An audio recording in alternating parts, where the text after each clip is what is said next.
go this way. Can't squeeze in a little more. All right, if you're going to be in Sydney for 2 days, here's what we're going to show you. We're going to show you what to do in Sydney if you're here for 3 days. Why are you looking at me like that? Now you ruined the shot. We're going to be in Sydney for 3 days. Here's what we're going to do. Your turn. See the fun we have when we're shooting video for this channel? Welcome to Sydney, Australia, a city where sparkling harbors meet golden beaches, where modern architecture stands proudly beside historic landmarks, and where adventure awaits around every corner. In this video, we're going to explore Sydney in just 3 days, from iconic sites like the Opera House and Bondi Beach to hidden gems, local eats, and unforgettable experiences that make this city one of the most exciting destinations in the world. So if you're planning a trip or just dreaming of a perfect Sydney getaway, stick around, because over the next few minutes we'll take you through the ultimate 3-day itinerary to make the most of your time in this vibrant city. All right, we're going to take the hop-on, hop-off bus. We're going to show you around Sydney in this video. Big Bus Sydney has 2 routes. There's a red route that runs through most of the downtown and the nearby areas, and we're going to cover that in day 1. On day 2, we'll do the blue route out towards Bondi Beach and more east of Sydney. And on day 3, we'll take the Harbour Cruise out to Manly Beach. Our journey begins with the crown jewel of Sydney, the Sydney Opera House. Opened in 1973, this UNESCO World Heritage Site was designed by Danish architect Jorn Utzon. Its iconic sail-like design was inspired by seashells and has made it one of the most photographed buildings in the world. Fun fact, over 10,000 workers contributed to its construction, and today it hosts more than 1,500 performances each year. Whether you step inside for a tour or simply admire it from the outside, it's an absolute must-see. St. Mary's Cathedral in Sydney is a breathtaking example of Gothic Revival architecture, with its twin spires rising dramatically over the city skyline. Built from local sandstone, the cathedral features stunning stained glass windows, intricate carvings, and a serene interior that invites reflection. As a spiritual heart of Sydney's Catholic community, it's both a place of worship and a must-see landmark for visitors. Beautiful stained glass windows.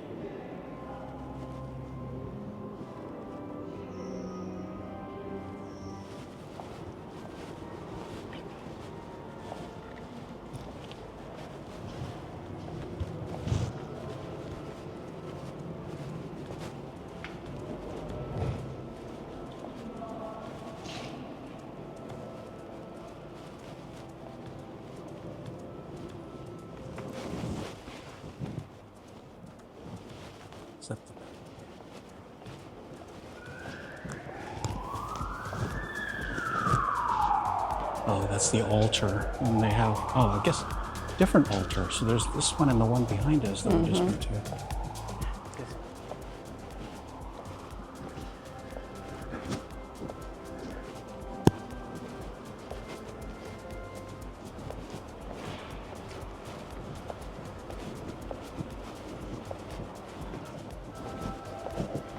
Stations of the Cross here, and some stained glass windows.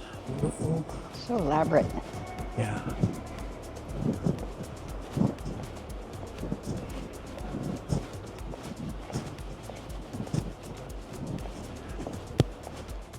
The Archibald Fountain, located in Sydney's Hyde Park, is one of the city's most elegant landmarks. Designed in a classical style, it features striking bronze statues inspired by Greek mythology, with water gracefully flowing into the large circular pool. Surrounded by leafy parklands, it's a popular spot for photos, relaxation, and enjoying a peaceful moment in the heart of the city.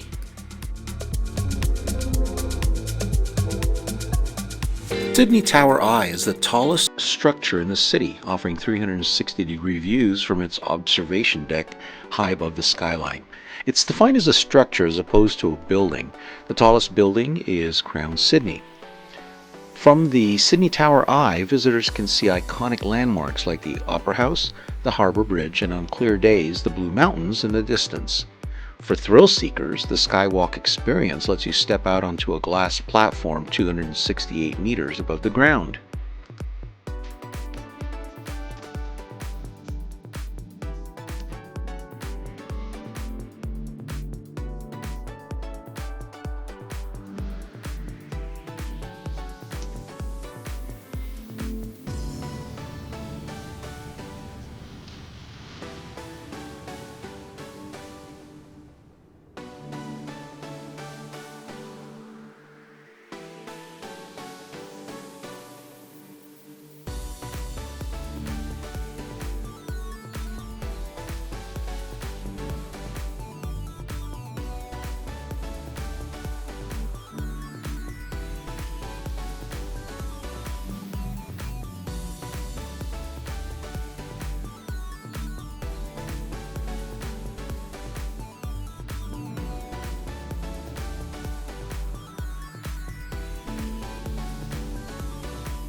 Meet me at the coat sign.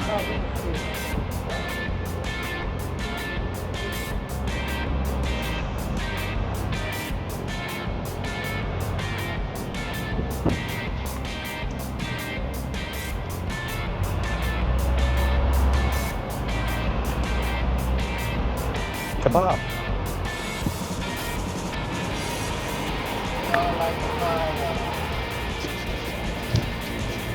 Bridge there. At the distance. We're down near the wharf. You see the Sydney Tower Eye over there? Yes. The naval ship started out as a ferry. Oh. The ship itself was the ferry? Yes.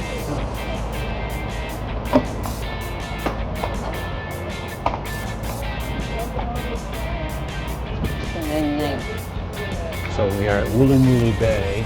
That's an Aboriginal name for young male kangaroo.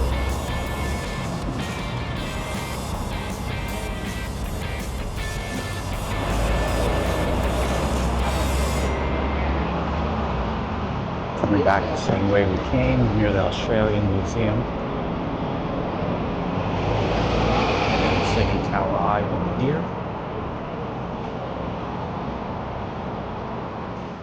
Next up is the famous Sydney Fish Market. It's the largest seafood market in the Southern Hemisphere and a paradise for food lovers. Here you'll find an incredible variety of fresh seafood straight from the ocean, from prawns and oysters to lobsters and sushi. Visitors can watch the lively seafood auctions, enjoy waterfront dining, or even join a seafood cooking class for a true taste of Sydney. So we're at the Sydney Fish Market.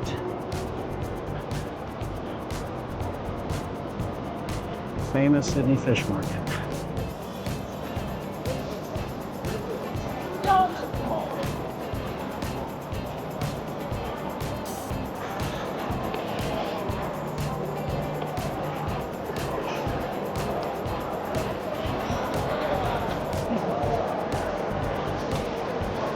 yum.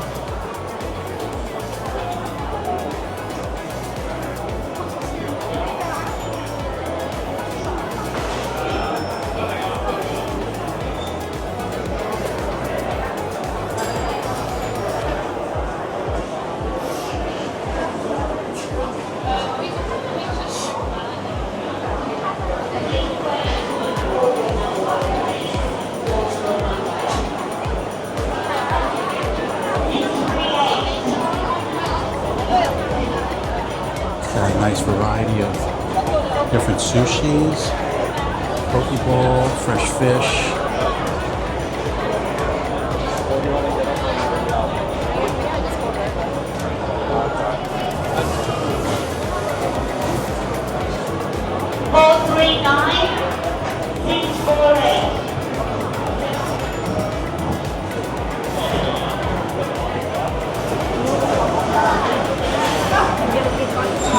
With a variety of mussels, shrimp, got the octopus, different fishes here. So at the Sydney Fish Market, and you can see from the different variety of fishes here what kind of food is available. All different size shrimps and prawns, lobster, black mussels, king crab legs.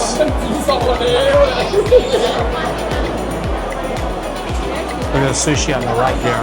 Yeah, that's where I'm going. Let's try something. Huh? Try something. Buy something and we'll take with us. Sit down. Like a variety pack or something. See, Uni. The what? See, ooh yeah, uni. So here we go. We got a variety of sushis. And there's ours. Thank you. Is there chopsticks someplace? Deal. Got a variety mix of sushis here. So we're at Peter's in Sydney Fish Market. This is amazing. Amazing the flavors, the smells, all the fresh fish here. Yes. We've got cod, red emperor. Look at the size of these guys. Barramundi. One of my favorites is barramundi. Alright, so we're cracking open our sushi.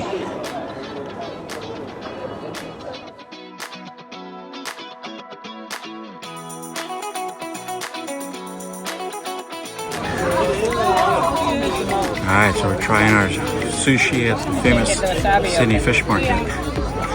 Challenging. There we go. You got it.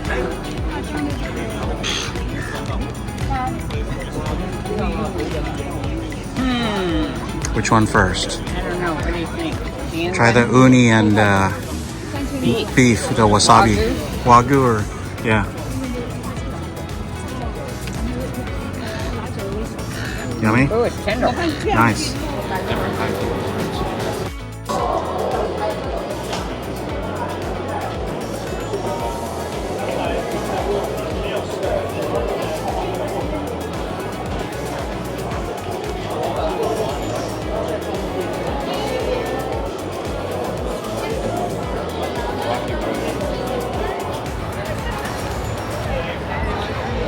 Sydney Fish Market.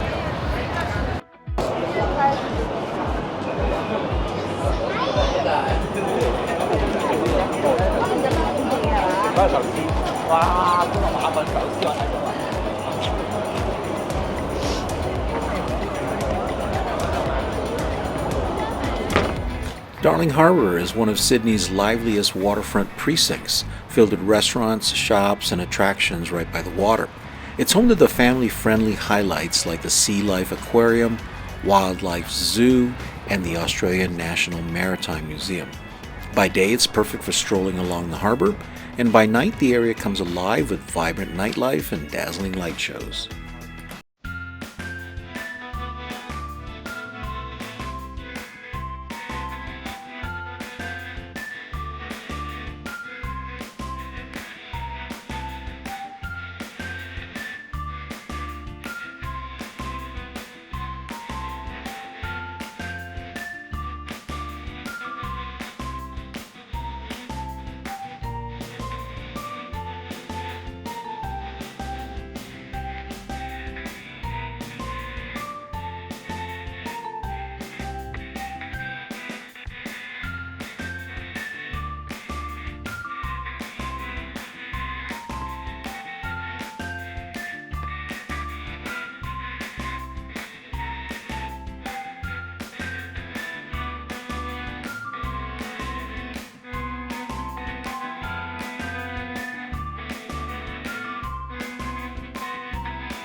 As the afternoon winds down, it's time to return to Circular Quay and admire the Sydney Harbour Bridge. Opened in 1932, this engineering marvel is nicknamed the Coat Hanger because of its distinctive arch shape. It's one of the largest steel arched bridges in the world and took nearly a decade to build.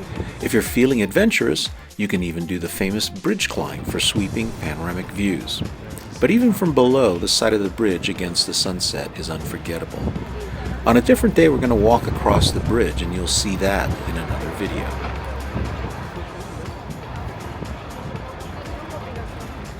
So we're underneath the Sydney Harbour Bridge now. Oh, that's beauty. Beautiful.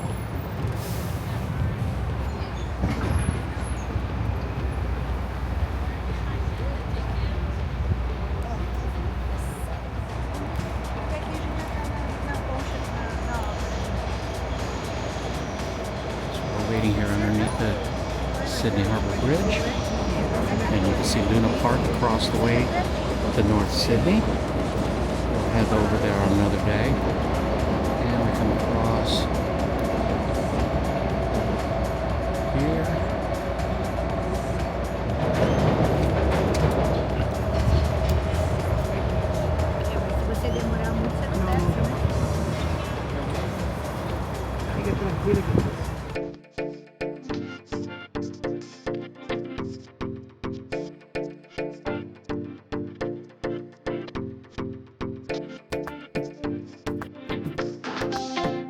Finally, we finished day one at the Rocks, Sydney's historic quarter. This area dates back to 1788, when it was the site of the first European settlement in Australia. Today, its cobblestone streets are filled with lively pubs, art galleries, and markets. It's the perfect place to grab dinner, whether you're craving modern Australian cuisine, fresh seafood, or just a classic Aussie pub meal.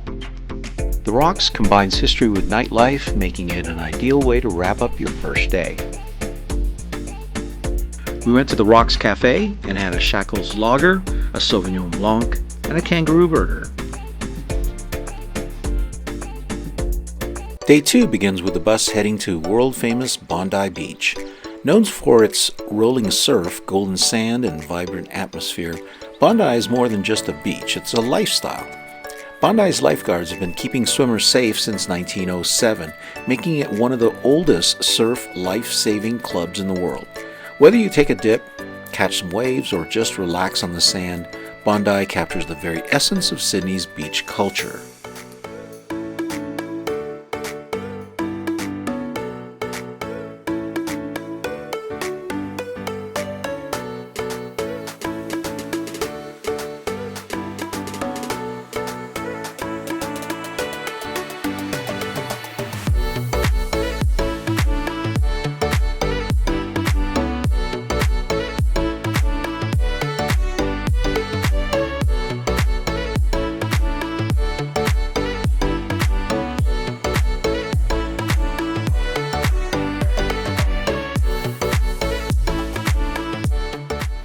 Okay, so what do we see here? We're at Bondi Beach, and what do you see? All these little pieces of tile. It's so cool. I wonder how long it took them.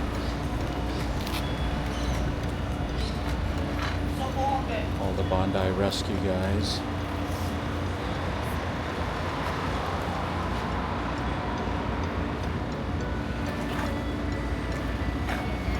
We got a bench here with all these tiles.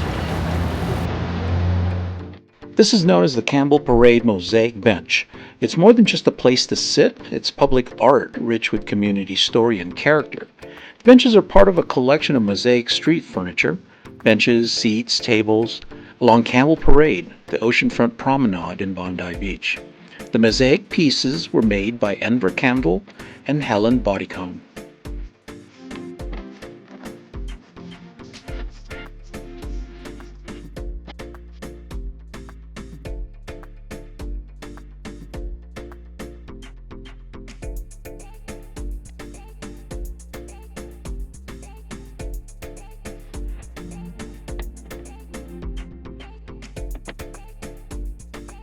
Alright, so we're over on Bondi Beach, looking at the north side of the beach, towards south.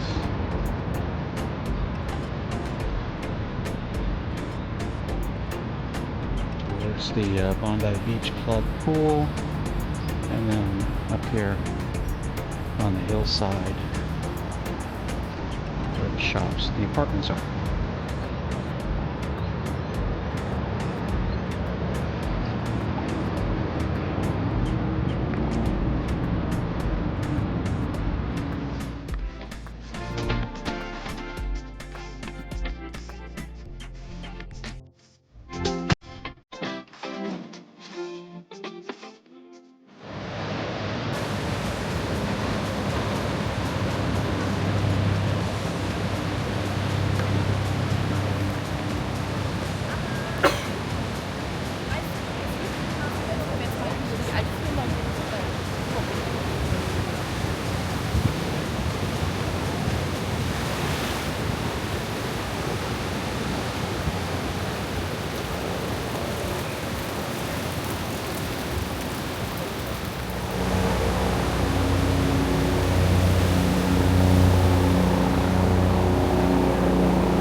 Bondi Icebergs Club.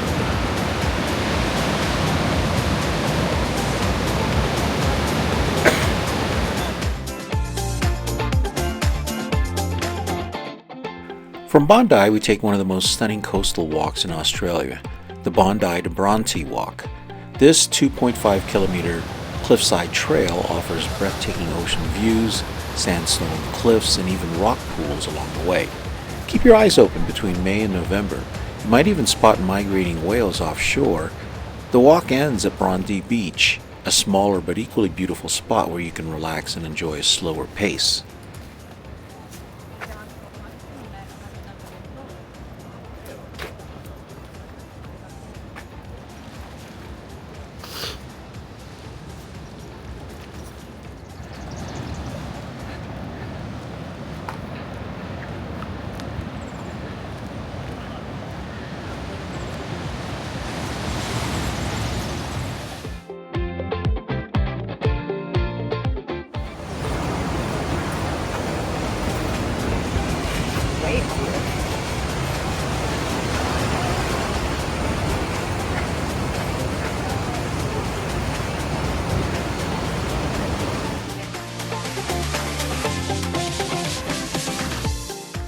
The hop-on, hop-off bus was about 20 minutes away, so we grabbed some sushi for a snack before we head over to our next stop, Double Bay.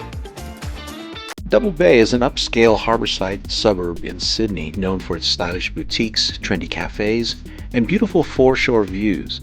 Often called Sydney's Rodeo Drive, it blends luxury shopping with a relaxed seaside charm. Visitors can enjoy fine dining, stroll through leafy streets, or unwind at the sandy beach and harbour parklands. After Double Bay, we're getting off at the Australian Museum. The Australian Museum in Sydney is the nation's oldest museum and a world-class destination for culture and science. It showcases fascinating exhibits on natural history, indigenous cultures, dinosaurs, and Australia's unique wildlife. With its mix of interactive displays and impressive collections, it's a must-visit for anyone curious about the stories that shape Australia and the natural world. As evening sets in, we head back into the city and explore Sydney's Chinatown. Located near Haymarket, this vibrant district is a celebration of Asian culture and cuisine. Established in the 1920s, it's now home to authentic eateries, bustling markets, and colorful lanterns. From traditional dumplings to sizzling hotspots, it's a perfect way to end your trip. Fun fact, Sydney's Chinatown is the largest in Australia and a hub of cultural festivals throughout the year. For day 3, we're going to take the on-the-water version of the hop-on, hop-off bus we took in days 1 and 2. This cruise takes us to Taronga Zoo, Shark Island, Manly Beach, and then Watson's Bay.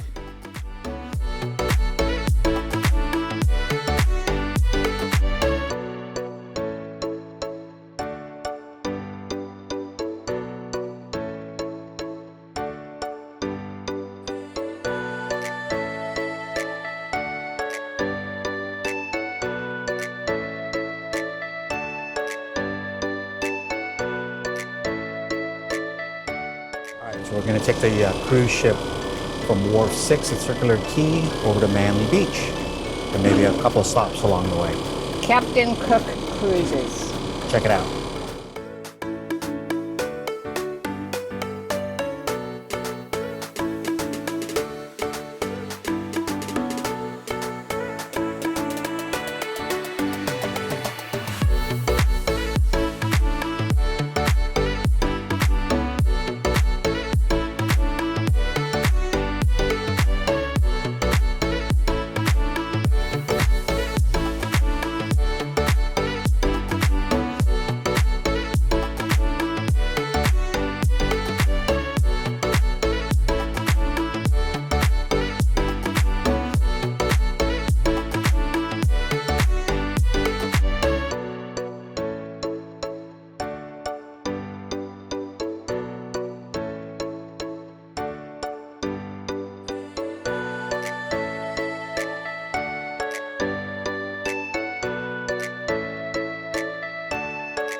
Our first stop is Taronga Zoo, perched on the hillside overlooking Sydney Harbour.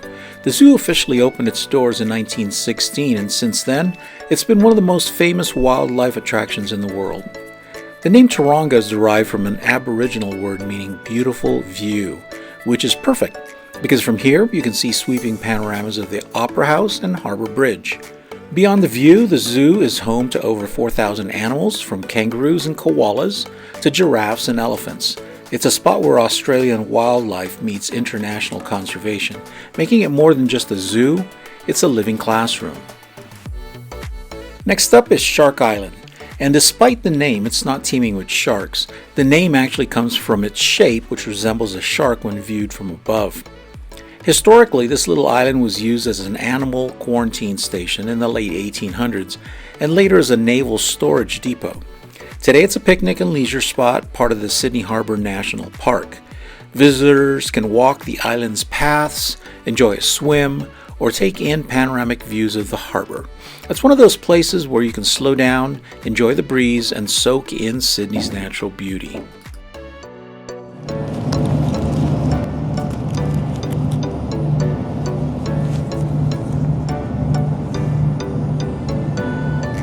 We're almost at Manly Beach, our main destination. The name Manly was given by Captain Arthur Phillip in 1788, who was so impressed by the manly behavior of the local Aboriginal people that he chose it as the suburb's name. Manly became one of Australia's first seaside resorts in the 1850s, when ferry services made it accessible to city dwellers. Today it's still a favorite escape, offering both relaxation and adventure. The beach itself stretches with golden sand and rolling waves, making it a hotspot for surfers of all levels. Beyond the surf, the Corso, a lively pedestrian mall, connects the ferry wharf to the beach, lined with cafes, shops, and gelato stands. You can also explore the scenic Manly to Spit Bridge Coastal Walk, a 10-kilometer trail filled with hidden coves and Aboriginal rock carvings. Or simply kick back on the sand, enjoy the sunshine, and take in the classic Aussie beach culture. Manly perfectly captures the laid-back spirit of Sydney, where city life melts into surf life in just a 30-minute ferry ride. So we're walking through this plaza between Manly Wharf and Manly Beach. You see a lot of different shops. You got a tobacco station or a convenience store. You got a thrift outlet. Designer clothes. It's kind of quiet right now. It's a weekday. It's Thursday morning. It's about 9:45 a.m. You hear the birds around here. I don't know if it's a kookaburra. You heard about those kinds of birds. Some cafes, seafood restaurant. Okay, we finally stopped in at another UGG, one of many UGG stores. And so you finally bought some shoes.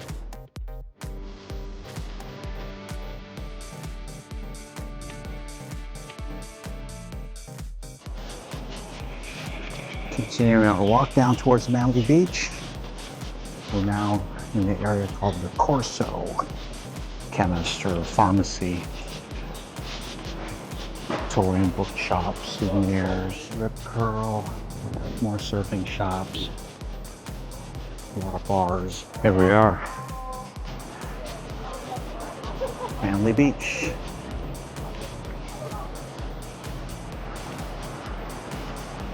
Another one of Sydney's famous beaches for surfers.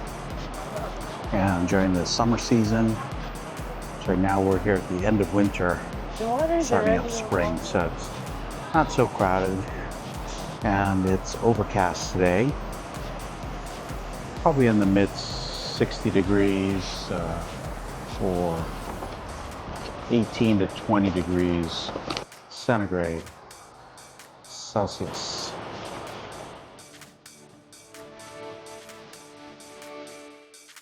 We stopped at the Blue Water Cafe for seafood chowder and some oysters for lunch.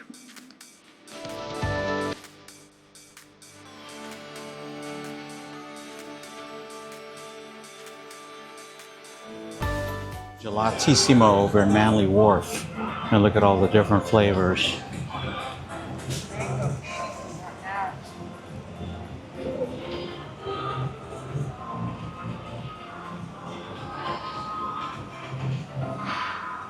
It all looks so delicious. On our way back, we stop off at Watson's Bay, one of the oldest fishing villages in Australia. Established in 1788, it's been a retreat for sailors, locals, and visitors for centuries. One of the most fascinating landmarks here is The Gap, a dramatic ocean cliff that offers breathtaking views of the Pacific Ocean. It's also steeped in maritime history, as Watson's Bay was once a vital lookout point to guide ships into Sydney Harbour. Watson's Bay.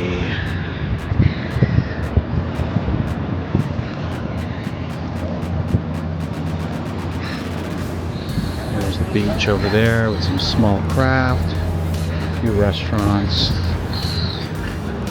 Just kind of a slow, chill vibe. Not a lot of activity. And now we've got this one restaurant, the Doyle's Fisherman's Wharf Cafe and Bar. And then we'll go all the way around.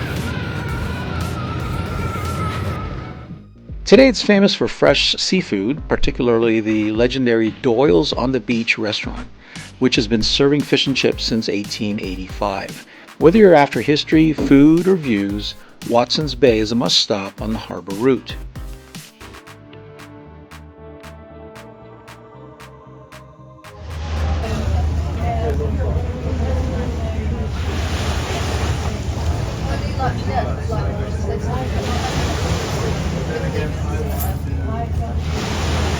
So there you have it. That wraps up our 3-day adventure in Sydney, Australia. From breathtaking views on the harbour to the relaxed vibes of the beaches and the buzzing energy of the city streets, Sydney truly has something for everyone. We buzzed around on the hop-on, hop-off bus on days 1 and 2 and took the hop-on, hop-off Harbour Cruise on day 3. We covered a lot of ground and didn't have to deal with the hassles of a rental car and parking. We visited the Sydney Opera House, Sydney Fish Market, Bondi Beach, Manly Beach, and many more sites. If you enjoy this journey, don't forget to hit that like button, subscribe for more travel adventures, and share this video with anyone planning a trip down under. Thanks for joining us on this unforgettable trip.